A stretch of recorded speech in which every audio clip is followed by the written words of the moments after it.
ITI job on exam channel में आप सभी का स्वागत है। तो आज हम इसरो IPRC का जो प्रैक्टिस सेट 2 उसको करने वाले हैं। प्रैक्टिस सेट ऑन हम कर चुके हैं। अगर आप वीडियो देखना चाहते हैं तो चैनल पे वो वीडियो है, आप लोग देख सकते हैं। और चैनल पे नया है तो चैनल को सब्सक्राइब कर लीजिएगा, ठीक है। तो बिना किसी देरी के आज का जो टॉपिक है उसको शुरू करते हैं। तो पहला क्वेश्चन की तरफ चलते हैं। पहला क्वेश्चन है, which of the following is not an example of the thermoplastic. तो प्लास्टिक दो तरह का होता है, ठीक है। एक होता है प्लस थर्मोप्लास्टिक और एक होता है थर्मोसेटिंग प्लास्टिक।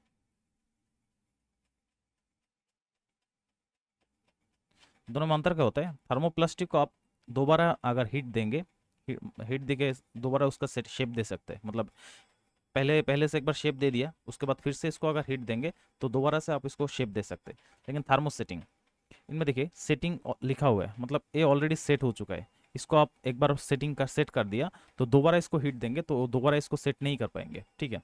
तो बोला गया कौन सा एक थर्मोप्लास्टिक है?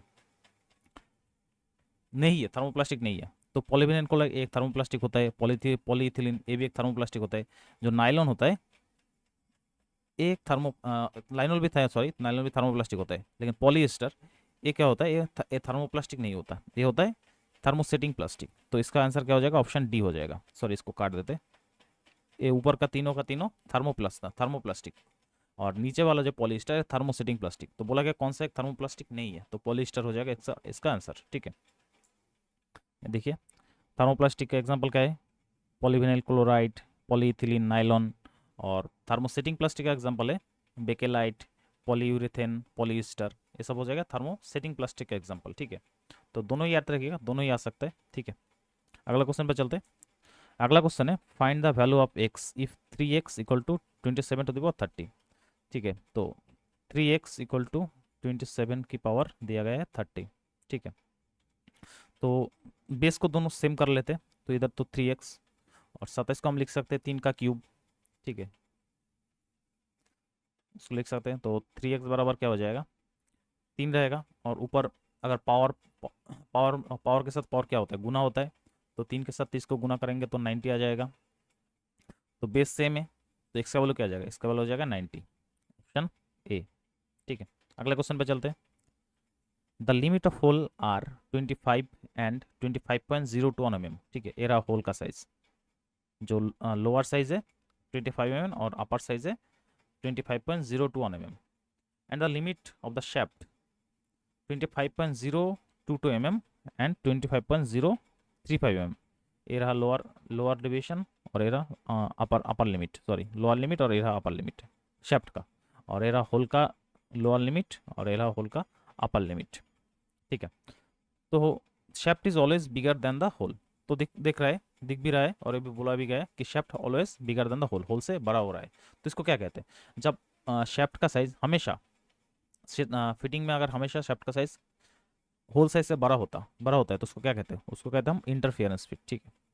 ट्रांजिशन फिट में कभी क्लियरेंस मिलता है, कभी इंटरफेरेंस मिलता है। और क्लियरेंस फिट में क्या होता है? हमेशा जो होल का साइज है वो शेफ्ट का साइज हमेशा बड़ा होगा, इंटरफेरेंस से उल्टा होगा, ठीक है। इंटरफेरेंस शेफ्ट का साइज हमेशा बड़ा होता है, क्लियरेंस फिट में होल का साइज हमेशा बड़ा होता है। और पुश फिट एक क्लियरेंस फिट का ही एक पार्ट है, एक अलग मतलब टाइप है। पुश फिट एक क्लियरेंस फिट का ही टाइप है, ठीक है। तो इसका आंसर क्या हो जाएगा?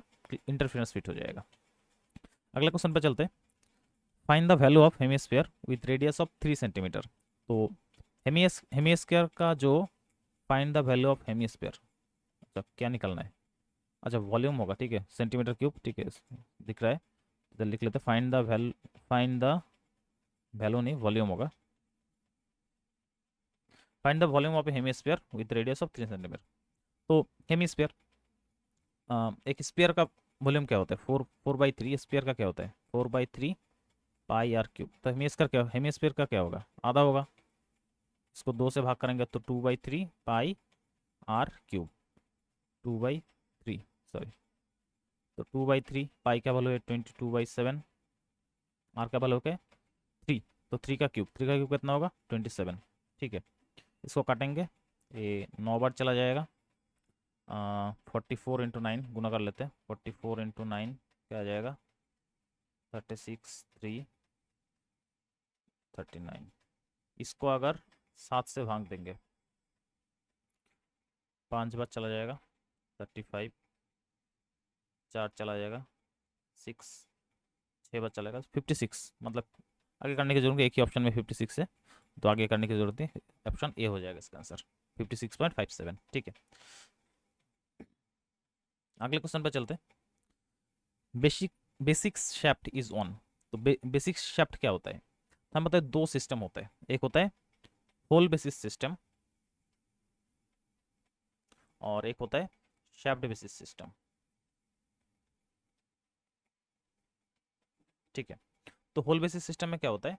होल बेसिस सिस्टम में होल का साइज कांस्टेंट रखा जाता है, मतलब होल का साइज कांस्टेंट रखा जाता है, मतलब होल का जो लोअर डिवीजन है उसको जीरो रखा जाता है। और शैफ्ट बेसिस में शैफ्ट का साइज कांस्टेंट रखा जाता है, मतलब शैफ्ट का जो अपर डिविएशन है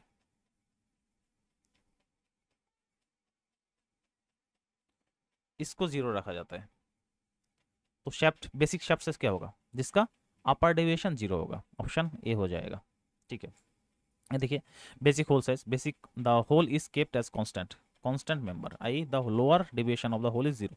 तो बेसिक होल साइज में जो होल का लोअर डेविएशन है उसको जीरो रखा जाए और बेसिक शैफ्ट साइज में अपर डेविएशन को जीरो रखा जाता है। ठीक है, दोनों को याद रखिएगा, होल में लोअर डेविएशन और शैफ्ट में अपर डेविएशन, इसको जीरो रखा जाता है। अगला क्वेश्चन पे चलते हैं। In arc welding eyes need to protect against. तो आर्क वेल्डिंग में हमारा जो आँख है उसको किससे प्रोटेक्शन देना चाहिए? तो देखिए आर्क वेल्डिंग में जो इंटेंस ग्लेयर या फिर अल्ट्रावायोलेट रे, ये भी निकलता है, इसको अल्ट्रावायोलेट रे भी बोल सकते हैं।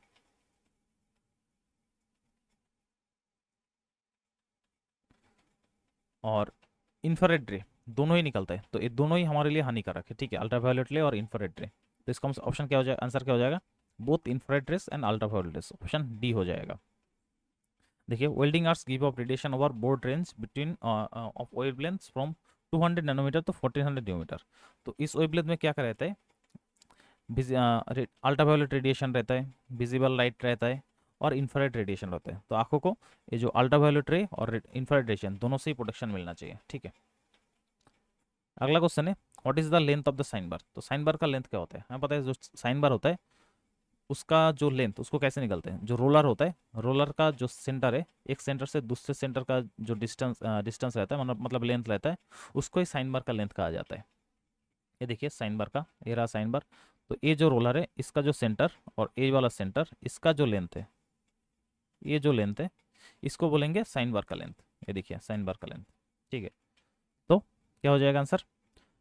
डिस्टेंस बिटवीन, कहा गया distance between the centres of the rollers. तो रोलर का जो सेंटर है उसका जो डिस्टेंस है उसको कहा जाएगा साइन बार का लेंथ। ठीक है, अगला क्वेश्चन पे चलते हैं।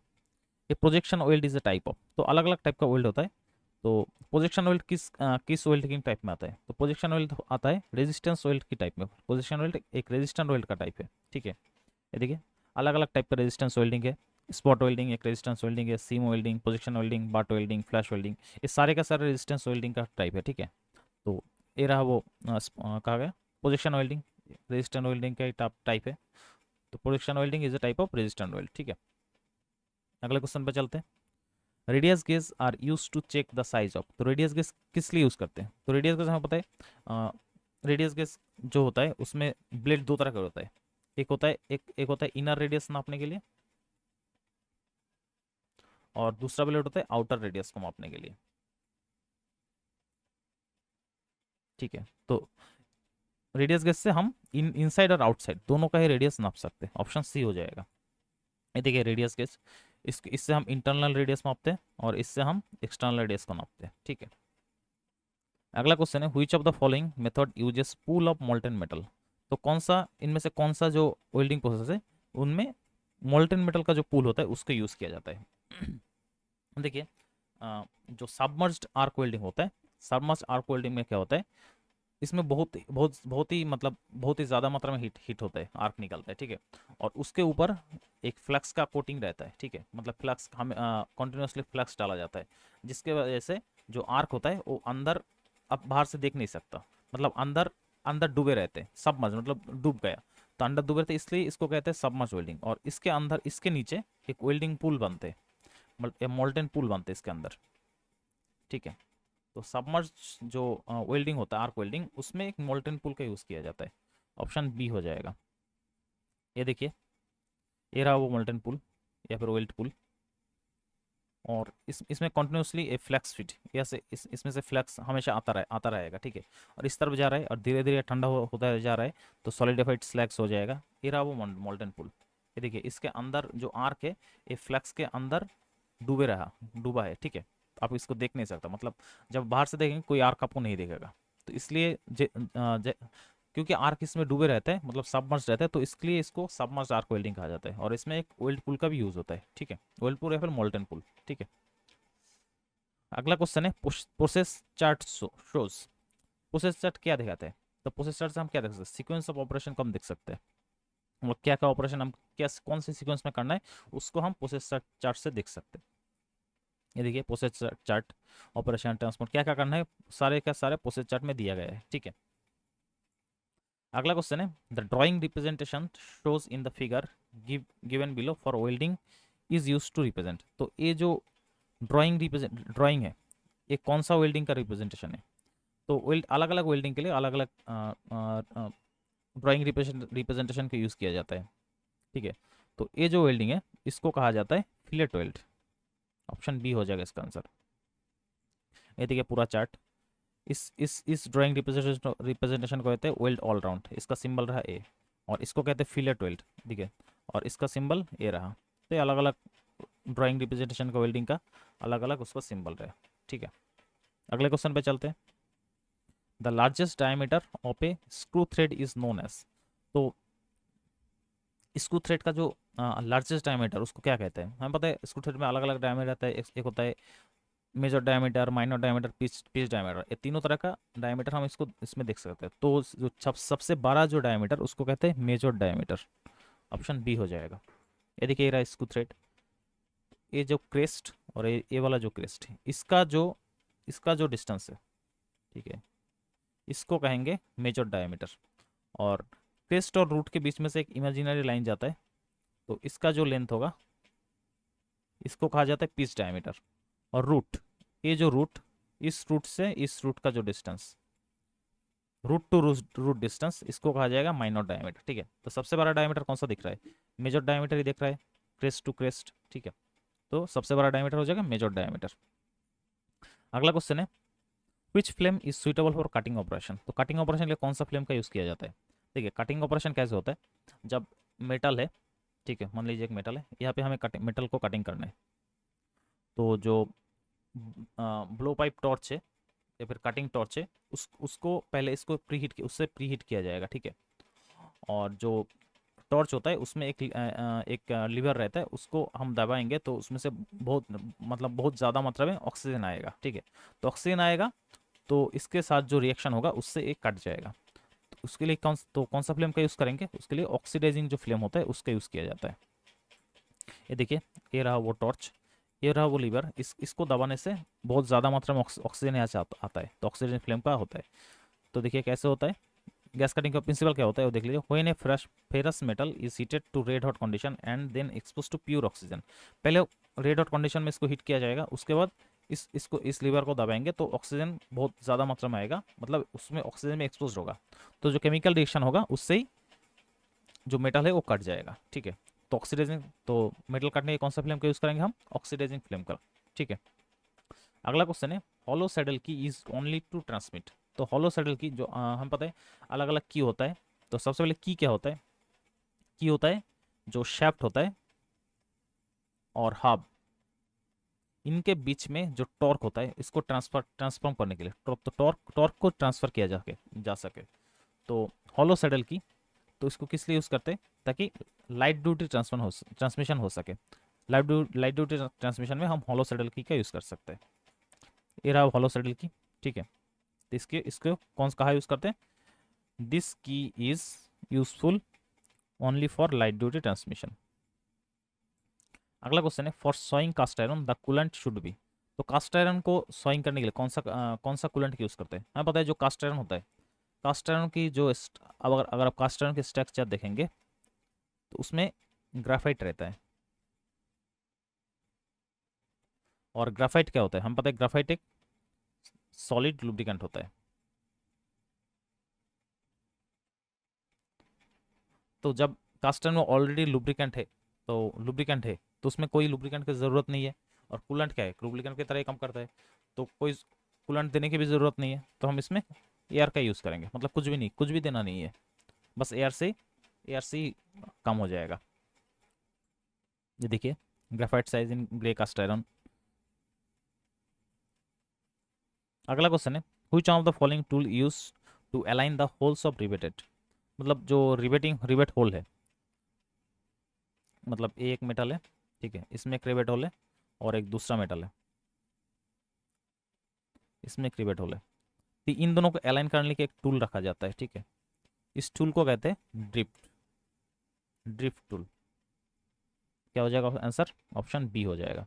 डॉली किस लिए होता है, डॉली जो ऑलरेडी हम पता है रिवेट का एक हेड, रिवेट जो होता है एक हेड ऑलरेडी फॉर्म रहता है, और दूसरा हेड को हम फॉर्म करते हैं जब रिवेटेड जॉइन होता है। तो जो जो हेड ऑलरेडी फॉर्म्ड है उसको सपोर्ट देने के लिए डॉली का यूज़ किया जाता है। और कॉल कॉल्किंग टूल इसको किस लिए यूज़ किया जाता है, इसको कहते हैं जो रिवेट का जो एज है, मतलब एज एरा, मतलब एरा, मतलब मान लीजिए एरा रिवेट का हेड, इसका जो एज, इसको और जो मेटल का एज है, इन दोनों को सील करने के लिए कॉल्किंग टूल का यूज़ करते हैं, ठीक है। और फुलरिंग टूल का यूज़ करते हैं। फुलरिंग टूल सिर्फ जो प्लेट का एज है, इसको इसको फ्लूट टाइट जॉइंट बनाने के लिए यूज़ करते हैं। इसमें रिवेट का हेड, रिवेट हेड का जो एज है उसमें इसमें यूज़ नहीं कर सकते, ठीक है। इसमें कॉल्किंग टूल का यूज़ कर सकते हैं, लेकिन फुलरिंग टूल को सिर्फ रिवेट एज में, प्लेट एज में यूज़ कर सकते हैं, और कॉल्किंग टूल को रिवेट हेड का जो एज और प्लेट का एज दोनों में यूज़ कर सकते हैं, ठीक है। दोनों को तीन, ये सब ध्यान रखिएगा। तो ये देखिए कहाँ कौन सा टूल यूज़ किया जाता है, आप लोग एक बार देख लीजिएगा इसको। अगला क्वेश्चन है, function of cutting fluids are. Cutting fluids का फंक्शन क्या होता है, हम कटिंग फ्लूइड्स क्यों डालते हैं, ताकि वर्क पीस ठंडा रहे, ठीक है। उसमें जो चिप्स होता है उसको लुब्रिकेट और वर्क पीस को लुब्रिकेशन मिलता रहे, और जो चिप्स होता है उसको बाहर निकल सके, तो इसलिए हम कटिंग फ्लूइड्स से यूज़ करते हैं। तो ऑप्शन डी हो जाएगा, चारों का चारों। अगला क्वेश्चन है, keys are generally made of. तो कीज हम कुछ देर पहले बताए किस किस लिए यूज़ करते हैं, कि हम इसलिए यूज़ करते हैं ताकि शाफ्ट और हब, इनका बीच में जो टॉर्क, इसको ट्रांसमिट किया जा सके। तो किस की बाकी जो होता है, इसको बनाया जाता है माइल्ड स्टील से। ऑप्शन ए हो जाएगा। ये देखिए एक जी वेट की है, ये रहा जी वेडेड की। अगला क्वेश्चन है, which of the following process give minimum surface roughness. इनमें से कौन सा मतलब जो सरफेस रफनेस है वो सबसे कम देगा।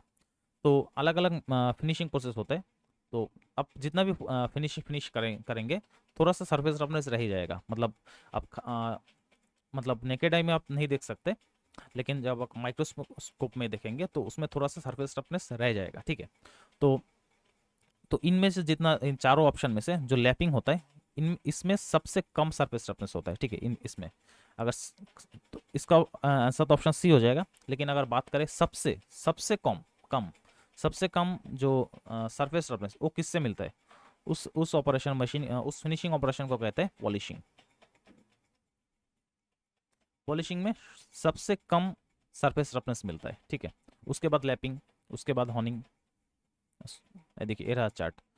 तो देखिए पॉलिशिंग का सरफेस रफनेस वैल्यू बस इतना ही मिलता है पॉलिशिंग में।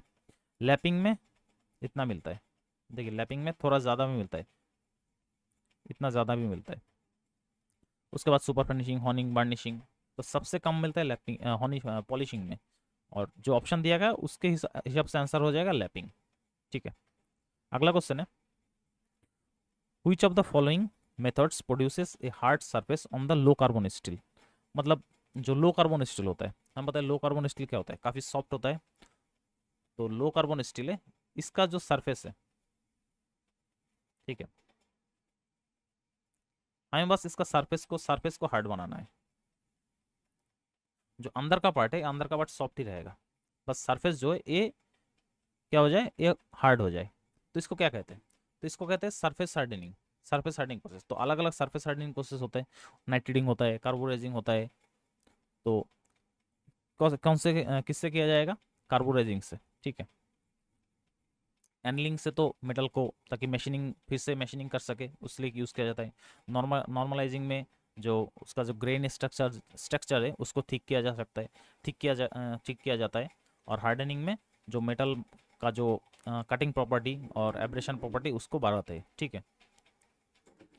देखिए type of surface hardening, case hardening, nitriding, flame hardening, induction hardening.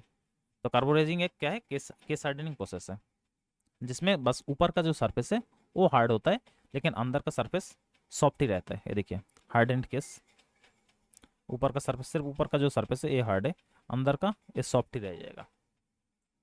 अगला क्वेश्चन है, dash drive is not a positive drive. इनमें से कौन सा एक पॉजिटिव ड्राइव नहीं है? तो पॉजिटिव ड्राइव और नेगेटिव ड्राइव, तो negative drive non positive drive बोल सकते हैं। क्या होता है? तो पॉजिटिव ड्राइव उसको कहते हैं जिसमें स्लिप नहीं होता, स्लिप नॉट ऑकर।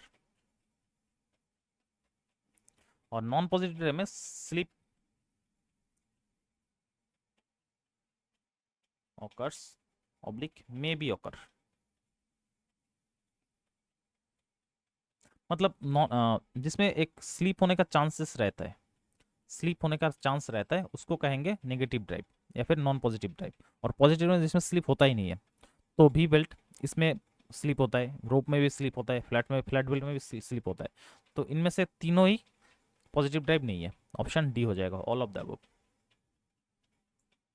देखिए पॉजिटिव ड्राइव क्या क्या होता है, इसको याद रखिएगा आप लोग। Gear drive, chain drive, timing belt, ये होता है पॉजिटिव ड्राइव। और नॉन पॉजिटिव ड्राइव होता है we belt, rope, flat belt.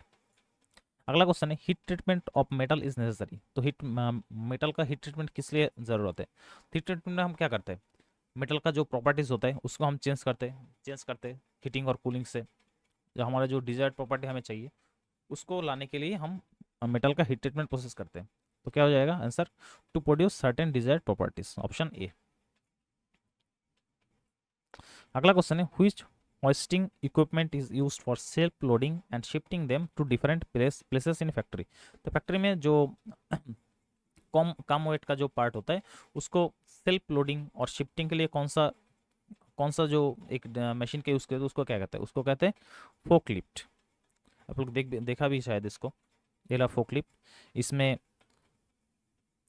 जो नीचे रहते हैं, मान लीजिए यहाँ पर कोई चीज़ है, इसको गाड़ी को आगे आगे लाया जाएगा, इसके ऊपर रखा जाएगा, इसको ऊपर किया जाएगा और इसको लेके जहाँ पे रखना है उसको रखा जाएगा, ठीक है। तो इसमें सेल्फ मतलब ये गाड़ी अपने से ही इसको शिफ्ट कर सकते हैं और लोड भी कर सकते हैं।